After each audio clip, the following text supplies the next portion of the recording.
So hi friends, welcome back to our channel Sukanya vlogs అండి. ఎలా ఉన్నారు అందరూ? బాగున్నారా? నేనైతే చాలా చాలా బాగున్నానండి. సో ఈరోజు వీడియోలో ఏంటంటే డే 2 వెయిట్ లాస్ అనమాట. Weight loss foods and second day నేను వెయిట్ లాస్ ఛాలెంజ్లో ఏమేమి తింటున్నాను, ఈ 7 days వెయిట్ లాస్ ఛాలెంజ్లో సెకండ్ డే నేను ఏమేమి తింటున్నాను అనేది అయితే మీతో షేర్ చేసుకుంటాను. అండ్ ఇంకొక విషయం ఏంటంటే ఈ 2 days సాటర్డే సండే నేను వీడియోస్ అయితే పోస్ట్ చేయలేదు కదా. ఈరోజు పోస్ట్ చేసే వీడియో ఏంటంటే నేను ఫ్రైడే షూట్ చేసిన వీడియో ఈరోజు పోస్ట్ చేస్తున్నాను అనమాట. సో సాటర్డే సండే కొంచెం ఇంట్లో చుట్టాలు ఉండడం వల్ల పోస్ట్ చేయలేకపోయాను. సో ఈరోజు అయితే నేను వీడియో అయితే పోస్ట్ చేస్తున్నాను. సో ఇంకా వీడియో చూసి కంటే ముందు మీకు ఒక ముఖ్యమైన విషయం చెప్పాలండి. ఏంటంటే అది ఇప్పుడు చూడండి, నేను ఎక్కడ చూసినా కూడా చాలా వీడియోస్లో 1 weekలో 6 kgs తగ్గిపోతారు, 1 weekలో 7 kgs తగ్గిపోతారు, ఈ డైట్ పాటించండి అని చెప్తున్నారు కదా. సో అలా ఏమో అలా తగ్గే వాళ్ళు కూడా ఉన్నారు, హెల్తీగా ఉన్న వాళ్ళు కూడా ఉన్నారు, కాదని నేను అనను. ఎందుకంటే మంచి న్యూట్రిషనిస్ట్ చెప్పిన ఫుడ్ తింటూ 1 weekలో తగ్గిన వాళ్ళు కూడా చాలామంది ఉంటారు. కానీ ఏంటంటే మన ఓన్గా మనం చేసుకునేటప్పుడు ఎప్పుడు కూడా 1 weekలో నేను అంత లాస్ అయిపోవాలని ఎప్పుడు కూడా అనుకోకండి. ఎందుకంటే 1 weekలో అంత వెయిట్ లాస్ అయ్యామంటే ఖచ్చితంగా హెల్త్ ఇష్యూస్ అనేవి వస్తాయి అన్నమాట, మనం ఎంత హెల్తీ ఫుడ్ తీసుకున్నా కూడా. ఎందుకు అంటే మనం 1 weekలో వెయిట్ లాస్ అవ్వడానికని ఫస్ట్ ఫుడ్ మానేస్తాం. మనం ఇంత తినేవాళ్ళం ఇంత తినడానికి వచ్చేస్తాం.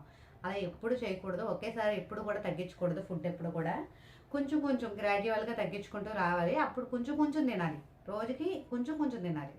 పూటలో నేను ఇంత తినేస్తాను, మధ్యాహ్నం ఇంతే తినేస్తాను, రాత్రి కూడా ఇంతే తినేస్తాను, రాత్రి పొద్దుట మధ్యాహ్నం రాత్రే తింటాను, నేను ఇంకెప్పుడు తిన్నాను అనుకోకూడదు. మధ్యాహ్నం ఇంత ఫుడ్ తింటే మధ్యలో ఏ ఫ్రూటో ఏదో ఒకటి తినండి ఈవినింగ్ స్నాక్ టైంలో. అలాగే మార్నింగ్ కూడా టిఫిన్ ఒక 2 దోశలు తిన్నారంటే 11 అలా చేసి ఒక ఫ్రూట్ తినండి. అలా చేస్తే మనకి కడుపు ఫుల్ అవుతుంది అండ్ మనం కార్బోహైడ్రేట్స్ ఇంటెక్ కూడా ఎక్కువ ఉండదు అనమాట. సో అది. అండ్ ఇంకొక విషయం ఏంటంటే 1 weekలో వెయిట్ లాస్ అయిపోవాలని మాత్రం ఎప్పుడూ అనుకోవద్దు. ఒక్క 2 months మీరు కష్టపడ్డారంటే ఖచ్చితంగా వెయిట్ లాస్ అనేది అవుతారు. 1 week వచ్చేసి మీరు 1 to 2 kgs వరకు వెయిట్ లాస్ అవ్వచ్చు, అది నో ప్రాబ్లం అనమాట. సో ఇవన్నీ కూడా నేను కనుక్కొని మీతో చెప్తున్నాను. సో నేను సెర్చ్ చేసినవన్నీ మీతో షేర్ చేసుకుంటున్నాను అనమాట.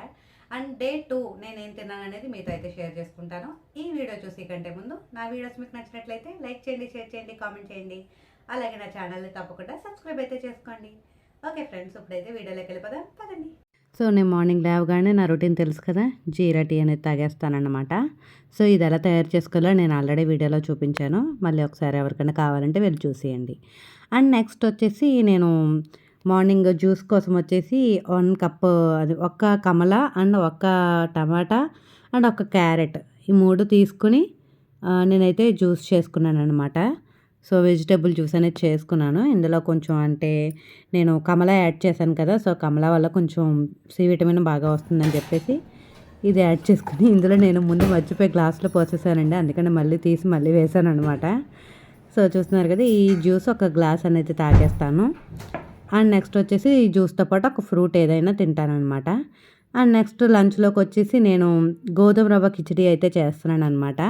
సో ఈ కిచడీ కోసం ఫస్ట్ స్టవ్ పైన కుక్కర్ పెట్టుకుని అందులో 1 tablespoon నెయ్యి అనేది యాడ్ చేసుకోవాలి. సో ఈ నెయ్యి కొంచెం మెల్ట్ అయిన తర్వాత ఇందులోనే ఒక 2-3 లవంగాలు, అలాగే చిన్న దాల్చిన చెక్క, అలాగే ఉంటే బిర్యానీ ఆకు కూడా వేసుకోవచ్చు. నేనైతే బిర్యానీ ఆకు వేయలేదు, ఘాటు ఎక్కువైతుందని. అండ్ నెక్స్ట్ వచ్చేసి ఇందులోనే సన్నగా తరిగిన ఉల్లిపాయ, పచ్చిమిర్చి యాడ్ చేసుకుని బాగా ఫ్రై చేసేసుకోవాలి. సో ఇవి బాగా ఫ్రై చేసిన తర్వాత మనకి చూసారు కదా, ఈ విధంగా బాగా ఫ్రై చేసుకున్న తర్వాత ఇందులోనే ఒక చిన్న టొమాటోని ఈ విధంగా ముక్కలుగా కట్ చేసుకుని యాడ్ చేసుకుని మళ్ళీ ఇవి కూడా బాగా మెత్తపడేంత వరకు ఫ్రై చేసుకోవాలి.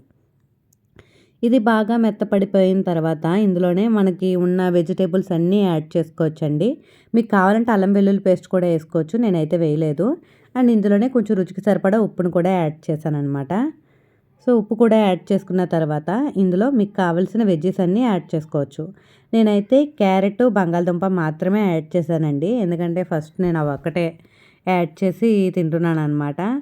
సో దీని ప్లేస్లో మీరు ఇంకా కావాలంటే గ్రీన్ పీస్ యాడ్ చేసుకోవచ్చు, బీన్స్ యాడ్ చేసుకోవచ్చు, అండ్ బ్రాకోలీ కావాలంటే బ్రాకోలీ కూడా యాడ్ చేసుకోవచ్చు, లేదా కాలీఫ్లవర్ కూడా యాడ్ చేసుకోవచ్చు. ఇవన్నీ కూడా యాడ్ చేసుకోవచ్చు అనమాట. సో ఇవి కూడా యాడ్ చేసిన తర్వాత ఇవి కొంచెం మగ్గిన తర్వాత ఇందులోనే గోధుమ రవ్వ నేను ఒక గ్లాస్ గోధుమ రవ్వ తీసుకొని దాన్ని శుభ్రంగా కడిగి ఇందులో యాడ్ చేసుకున్నాను అనమాట. సో ఏ గ్లాస్తో అయితే గోధుమ రవ్వ తీసుకున్నానో అదే గ్లాస్తో ఒక 2 glasses లేదా 2½ గ్లాసెస్ వాటర్ అనేది యాడ్ చేసుకోవాలి ఇందులోకి. 2½ గ్లాసెస్ వాటర్ యాడ్ చేసుకుంటే బెటర్. ఎందుకు అని అంటే గనక వెజ్జెస్ కూడా ఉన్నాయి కదా, అవి కూడా ఉడకాలంటే ఒక 2½ గ్లాసెస్ వాటర్ అనేది యాడ్ చేసుకొని కుక్కర్ మూత పెట్టుకొని ఒక 2 విజిల్స్ వచ్చేంత వరకు ఉడికించుకోవాలి. సో చూసారు కదా, 2 విజిల్స్ వచ్చాక మన గోధుమ రవ్వ కిచిడి అయితే రెడీ అయిపోయిందనమాట. సో టేస్ట్ అయితే చాలా అంటే చాలా బాగుందండి. మీరు కూడా ఒకసారి ఖచ్చితంగా ట్రై చేసి చూడండి. సో ఇది ఇంకా మధ్యాహ్నం లంచ్లోకి వచ్చేసి నేను ఈ గోధుమ రవ్వ కిచిడితో పాటు ఇంట్లో మామూలుగా మా ఫ్యామిలీ మెంబర్స్కి ప్రిపేర్ చేసిన కర్రీ ఉంటే సో ఆ కర్రీతో నేను ఇదైతే కానిచ్చానమాట. సో చూస్తున్నారు కదా, మధ్యాహ్నం లంచ్ వచ్చేసి గోధుమ రవ్వ కిచిడి అండ్ శనగపప్పు వంకాయ కర్రీ. సో ఇది ఫ్యామిలీ కోసం ప్రిపేర్ చేశానమాట. అండ్ నెక్స్ట్ ఈవినింగ్ స్నాక్స్లోకి వచ్చేసి నేను తేగ తింటున్నాను. తేగలు తెలుసు కదా అందరికీను. సో ఈ తేగ వచ్చేసి మేము ఉడకపెట్టారనమాట అత్తయ్య. ఈ తేగలో చాలా ఫైబర్ కూడా ఉంటుంది కదా. సో ఇది తినేసిన తర్వాత నైట్ డిన్నర్లోకి వచ్చేసి నేను వెజిటేబుల్ సలాడ్ అనేది చేసుకుంటున్నానండి. దానికోసం ముందుగా ఒక బౌల్ తీసుకుని అందులోకి ఒక 1/2 కప్పు కీరా ముక్కలు, అలాగే 1/2 cup Apple and 1/2 cup onions and అలాగే ఒక చిన్న టొమాటో యాడ్ చేసుకుని బాగా మిక్స్ చేసుకోవాలి. సో దీన్ని బాగా మిక్స్ చేసుకున్న తర్వాత ఇందులో మనం కొంచెం రుచికి సరిపడా ఉప్పును కూడా యాడ్ చేసుకోవాలండి. సో చూస్తున్నారు కదా, కొద్దిగా సాల్ట్ యాడ్ చేసుకుని మళ్ళీ ఒకసారి బాగా మిక్స్ చేసుకుని తర్వాత ఇందులో చిన్న గరం మసాలా యాడ్ చేసుకోవచ్చు. టేస్ట్ బాగుంటుంది, లేదంటే అలా కూడా తినేయచ్చు, చాలా బాగుంటుంది. నేనైతే చిన్నది గరం మసాలా కూడా యాడ్ చేశాను అనమాట. సో ఘాట్ ఎక్కువైపోతుందని చెప్పేసి చిన్నది యాడ్ చేశాను. సో మీకు అవసరం లేదు, గరం మసాలా అవసరం లేదు, మేము ఇలా తినేస్తామంటే ఇలా కూడా తినేయచ్చు, చాలా బాగుంటుంది టేస్ట్ అయితే. సో ఇది కూడా తినేసిన తర్వాత నా డిన్నర్ అయితే ఫినిష్ అయిపోయిందనమాట. సో డే 2లో నేను ఇవైతే తిన్నాను. సో ఇది ఇవాల్టి వీడియో. Thanks for watching.